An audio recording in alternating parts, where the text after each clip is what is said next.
السلام عليكم. النهارده ان شاء الله هاخدكم في رحله توثيق يوم كامل. مش معنى النهارده يعني هو النهارده يوم عادي، لكن في مؤتمر دولي بيحصل في الجامعه، ودي حاجه مش بتحصل كل يوم يعني.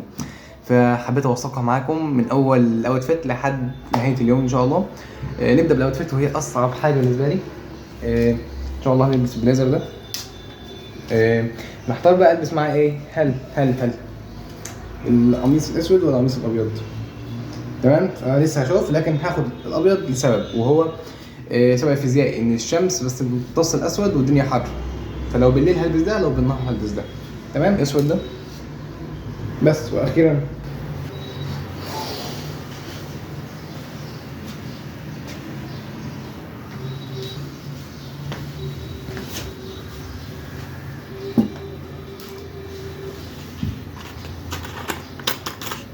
النهارده ان شاء الله. الحمد لله احنا كده وصلنا يعتبر المؤتمر في الميعاد المظبوط يعني. وتعال نشوف بقى اراء زمايلنا اللي هيدخلوا المؤتمر واللي داخل المؤتمر. بنعمل كام كده انترفيو صغير مع الدكاتره المشرفين. تمام. جمهورية مصر العربية.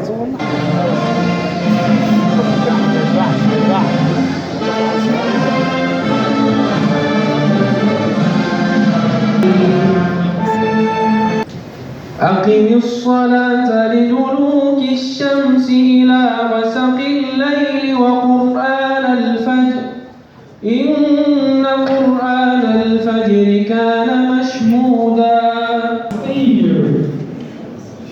And every time the low back is too late.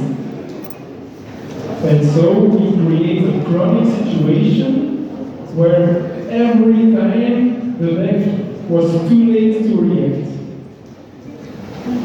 Now, I think the biggest discussion about this topic is the question, can we teach our patients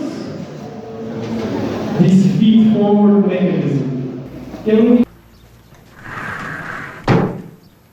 أنا سمعت كل حاجة، إني أفهم كلمة ما فهمتش حاجة خالص، كله شانس شانس شانس.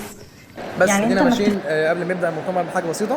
تعال نشوف دكتور احمد مكي، النهارده اول مشاركه ليك في المؤتمر، فايه انطباعك عن اول مشاركه؟ لغايه دلوقتي احنا ما دخلناش، بس لغايه دلوقتي الامور لطيفه خالص والدنيا يعني حلوه.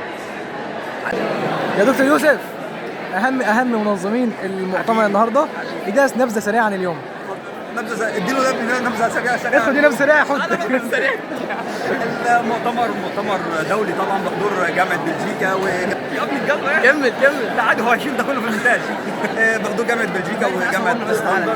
استنى بس، هجيلك انا قررتها. انا هتصرف. النهارده بحضور السيد وسيم السيسي عالم المصريات الشهير، والساده رؤساء الجامعات، جامعه الاقصر، جامعه الجنوب الغربي، جامعه ايه ثانيه؟ فرنسا، اسوان. جامعه اسوان. وفي طبعا بحضور السيد نيكولاس مندوب من جامعه بلجيكا. المؤتمر النهارده باذن الله هيكون مؤتمر دولي. كتاب على فكره حصل. مؤتمر دولي طبعا بحضور ناس كبيره.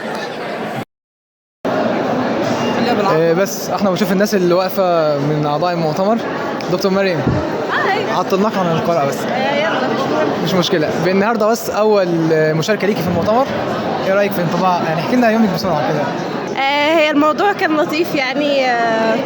ان انت بتشوف ان الدكاتره بتتناقش كده مع الطلبه، وان انت مثلا ممكن السنه الجايه تبقى مكانهم، فبتستفيد مثلا سكيلز وكده.